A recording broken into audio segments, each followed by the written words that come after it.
અમદાવાદ ખાતે એક શિક્ષક પર તીક્ષ્ણ હથિયાર વડે થયેલા હુમલાના મામલે રાજ્યભરમાં શિક્ષક આલમમાં રોષ જોવા મળી રહ્યો છે। આ ઘટનાના વિરોધમાં રાજકોટ સ્વનિર્ભર શાળા સંચાલક મંડળ દ્વારા જિલ્લા શિક્ષણાધિકારીને આવેદનપત્ર પાઠવવામાં આવ્યું। મળતી માહિતી અનુસાર અમદાવાદમાં બનેલી શિક્ષક પર હુમલાની ઘટનાને પગલે રાજકોટ સ્વનિર્ભર શાળા સંચાલક મંડળ દ્વારા જિલ્લા શિક્ષણાધિકારી સમક્ષ રજૂઆત કરવામાં આવી હતી। મંડળે જણાવ્યું કે શિક્ષકો અને શાળાના અન્ય સ્ટાફની સલામતી સુનિશ્ચિત કરવી અત્યંત આવશ્યક છે।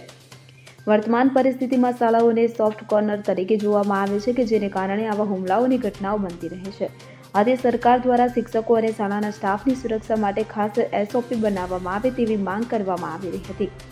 આ ગંભીર ઘટનાના વિરોધમાં સમગ્ર ગુજરાતભરના જિલ્લાઓમાં કાળી પટ્ટી બાંધીને વિરોધ પ્રદર્શન કરવામાં આવ્યું હતું। શિક્ષકો અને શાળા સંચાલકોએ એક સૂત્રતા દાખવીને સરકાર સમક્ષ શિક્ષકોની સલામતી માટે કડક કાયદા બનાવવાની અપીલ કરી હતી।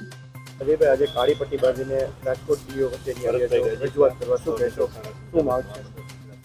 આજે જ્યારે અમદાવાદ ખાતે એક શિક્ષક ઉપર છરીથી હુમલો કરવામાં આવ્યો છે ત્યારે એ હુમલાને ગુજરાત સ્વનિર્ભર શાળા સંચાલક મંડળ સખત શબ્દોમાં વખોડી કાઢે છે।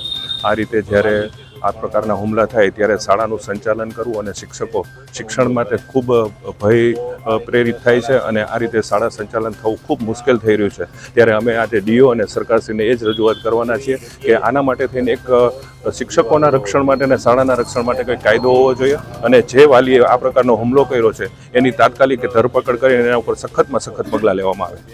કાળી પટ્ટી બાંધીને વિરોધ કરો છો, એમની શાળા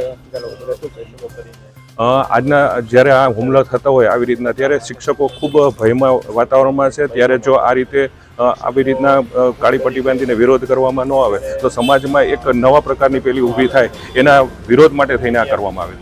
બ્યુરો રિપોર્ટ CN24 ન્યૂઝ। હવે જુઓ દેશ દુનિયાની તમામ ખબરો તમારી આંગળીના ટેરવે। ઉઠાવો મોબાઈલ અને Google Play Store પરથી ડાઉનલોડ કરો અમારી CN24 ન્યૂઝ મોબાઈલ એપ।